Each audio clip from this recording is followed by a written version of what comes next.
Hello, this is a short book review of Why Nations Fell by Daron, Acemoglu and James Robinson. This book would be of interest to historians, anyone interested in politics or economics. The book asserts that the primary reason, really the only reason, because they say prosperity or the wealth of a nation has very little to do with geography or culture. They assert that it's institutions which make the difference. So they talk about inclusive institutions and extractive institutions. Inclusive institutions, first of all, institutions, what are they? So they're referring to the form of government a country has, the nature of that government, so the different parts of it. In the UK we have Parliament, we have the House of Lords, we have the monarchy, we have a system of courts as well, Supreme Court. We also have an education system and an economy. In other words, there are certain rules within a society, and all of those things taken together constitute the institutions of a country. One could also include the media in there as well. Probably churches as well, religious institutions, they play a role in how the society is organised and how people behave and how they think. And taken as a whole, they have a direct bearing on the wealth a country is able to produce and accumulate. Why Nations Fell, what the two authors talk about in this book, they spent a long time writing this, I think around 10 years, in gathering research, gathering data, and what they're saying is that governments comprised of single people or a small group of people who have, in effect, taken over the society and arranged it and organised it to keep themselves in power. And in their view, this is why a country remains poor, because it's organised from a top-down, in a top-down way, where people are forced to work on land, taking resources from the land, and the people in charge, the people in power, through taxation and through what they've inherited from, in the case of kings, their fathers or their parents. In such a state of affairs, establishments or governments are against innovation. They fear creative destruction, technological developments, because this, they fear would undermine their power and control over the society. So there are countries in the world, for example, today that censor the internet. This is possibly one way modern countries, in their view, extractive institutions, extractive states, it's a way of their governments maintaining their grip on power to the detriment of the nation as a whole. They also talk about nations can also fail for the opposite reason. So rather than a very authoritarian, tyrannical government repressing the freedom of individuals to develop themselves and thus rob them of their incentives. They also talk about there are some countries in the world where the opposite has occurred. There is no centralised power, there is no government in effect, which is able to ensure that some kind of stability, some kind of rules are in place. They talk about Sierra Leone, for example, and countries like Somalia, where there's a lot of conflict. In effect, that they're in a state of civil war, and they make the point, in their view, this is due to the extractive institutions, because rather than incentivizing people in the society under inclusive institutions to work in order to make money, where property rights exist, they own their money and the things they buy with it. Under extractive institutions, people, perhaps more so young men, are incentivized to try and take power. So there are various groups, various factions in some countries where they're constantly vying. These groups are constantly at war because of the benefits. If they manage to get power, then they can enjoy all the wealth that comes with that. So they talk about a vicious cycle where countries that are non-democratic incentivize bad behaviour, because it's much harder for people to improve their lot, to improve their standard of living, because they don't have the choice or the means of building wealth, of innovating, and doing the things they want to, without being in a sense of fear and uncertainty.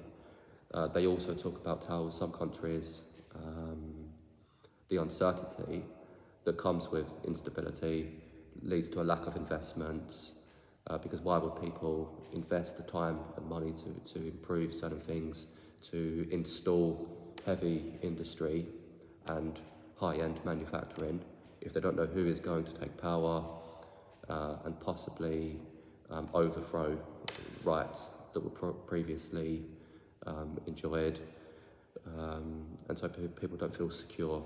And so this is a part of the vicious cycle where people, they simply don't bother to be productive. Again, because if a country has heavily extractive institutions,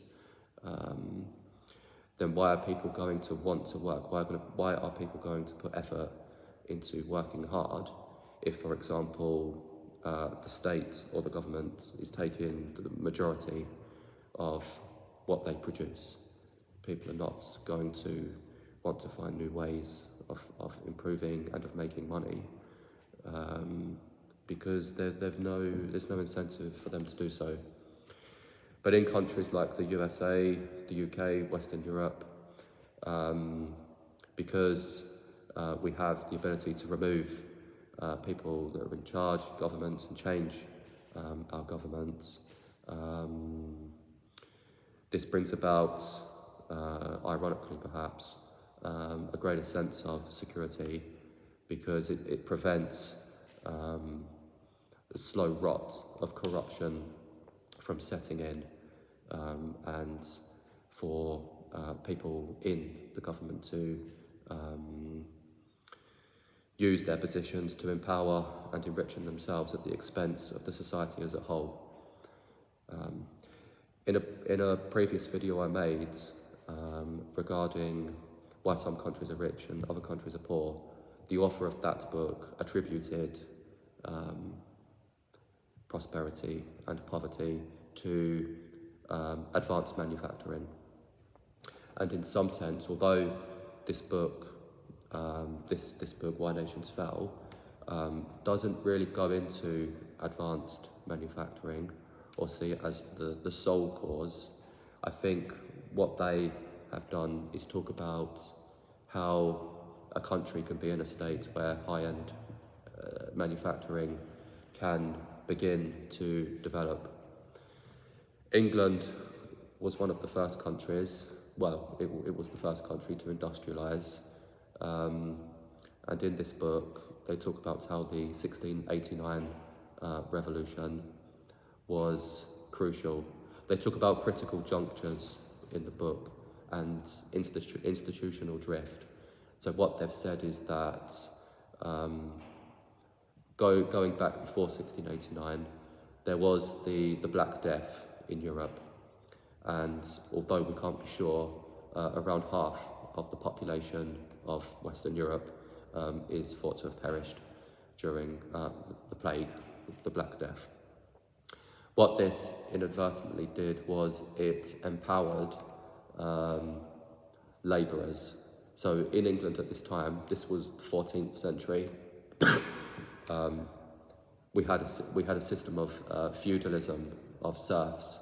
People were tied to the land and they were forced to work for their landlord, who, as a form of payment, they would be able to eat, what they produced, and they were given accommodation. But they were essentially tied to the landlord. They had to do what he told them to do. But the Black Death undermined the power of the feudal system of the landlords, because what it did was it made labour much more scarce, and this meant the value of labour went up. So the labourers that survived the Black Death, they actually subsequently had more power, because if they didn't do any work, there would be no produce. The farms wouldn't produce any, fruits and vegetables, because it relied on them actually doing the grunt work, the hard work in the fields, and it subsequently gave them more power. This is believed to have been the reason why, over time, wages in Western Europe, particularly England, were much higher than in other parts of the world, including India and China, because of the effect of the Black Death in the 14th century. Of course, we also had Magna Carta as well, two centuries before the Black Death, which again undermines the authority of the king and was an attempt to limit what he could do in terms of cruel and unusual punishments. He wasn't allowed just to arrest people and have them imprisoned and tortured. And he wasn't allowed to impose taxes without representation. And so you can see very early on in England, and this is quite a unique feature of English history and of English culture and political development, is for a long time there has been, by luck you could say, an attempt to limit the power of the sovereign. But they don't really talk about the Black Death or the Magna Carta in too much detail. The Black Death they do go into, but they do focus on the 1689 revolution, which occurred in the UK. And this ultimately subordinated the monarchy and the landed interests, the landed aristocracy, who Thomas Paine, accused of being rent seekers, or sort of having a parasitic relationship with the society, in that they were benefiting from having positions without doing any work, and just sort of collecting the taxation on the produce of the land, and in the case of the king, just taking taxes and living a luxurious lifestyle. But in 1689, Parliament obviously won the battle. They won the Civil War, and this subsequently subordinated the king or the queen to Parliament, and they see this, as many others have as well, as being sort of a starting point, if you will, for modernity in the UK, because what this brought about was greater sense of stability and more representation for the merchants, the artisans and the traders and the bit more business-minded people they had more representation in Parliament, so that they knew they weren't going to be taxed heavily, or at least there was a stronger possibility that they would be able to keep what they earned, and that their property rights would not be infringed upon by, a monarch that was above the law. They subordinating the monarchy permanently to the rule of law under the Constitution. So we had the 1689 Bill of Rights, and this made it quite clear that there was now a procedure in place for grievances, and that there would be certain protocol, certain rules that were subsequently signed by William of Orange. So it was called the Glorious Revolution because there wasn't any bloodshed. King James II was removed from, well, he wasn't really removed, he fled to France, and they brought in William of Orange. And he signed this new Bill of Rights, and this event, in their view, was a key reason why Britain was the first to industrialise in the latter part of the 18th century, because of the stability. People now knew where they stood, they felt more secure, and so of course, why not invest? Why not actually take the 5 years it takes to build a factory near a canal with a water turbine, or a windmill, or later on, of course, steam power. Why not take the 5 years, 10 years it takes to construct these devices? Because one, we're going to be able to keep the profits. Number two, we know where we stand. It's unlikely that there will be a war, and therefore whatever we do, there's a good chance we'll be able to enjoy what we invest in down the line, because there's a low probability of war and conflict, which the settlements of 1689 helped to establish. So they go into this, they give an interesting map of North Korea and South Korea, because in their view, they've tried to argue that geography doesn't really play a role. Of course, in extremis, it is likely to be a big factor. For example, in the North Pole, it's hard to imagine how a prosperous society could emerge in the coldest part of in the world, of the Earth. But generally, geography is a small factor in explaining why some countries fare better than others. And to illustrate that point, they include a map. You can see there the bottom is South Korea with all of the lights, and the top is North Korea. This is at night time, and the point they make is that prior to the revolution in North Korea, culturally they were very similar on the Korean peninsula. Culturally, almost identical. There weren't any differences, and they've argued that there's no advantages to being in the south. It's not like the south has coal and the north doesn't. There is no geographical advantage. It's just that South Korea has inclusive institutions, that is to say democratic institutions, and a system that incentivizes productivity, whereas North Korea doesn't. North Korea has a system, where a very rigid government, and you're not allowed to question it. You certainly can't change it. And this is why South Korea is one of the richest countries in the world, and North Korea, is one of the poorest countries in the world. They also talk about a place called is it Nogales? Let me just see this, sorry. There's a place on the Mexican-American border. Nogales.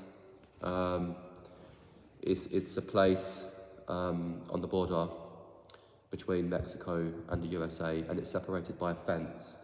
And they have included some pictures. On the American side, very wealthy, visibly much richer than the south side. You can see here. So the top picture is the American side, and at the bottom picture is the Mexican side. Salaries on the southern side are approximately 1/3 lower than on the American side. And again, they make the point that back in time, there's no geographical advantage because the land is pretty much the same. The fence is an artificial construct. But the reason why one side is much richer than the other is because in the USA, they have a constitution, they have a system of law, and the law rules. They have a rule of law which respects property rights, which lets the individuals, it applies the rules equally, has a level playing field. So an individual could sue a corporation, and win in the USA, whereas in more extractive, top-down societies, that simply isn't the case. So they have given some quite persuasive evidence to back up their main arguments and their main thesis. But do check it out. You can buy it on Amazon. Not expensive at all. And I hope you enjoy it if you decide to read it. Thank you.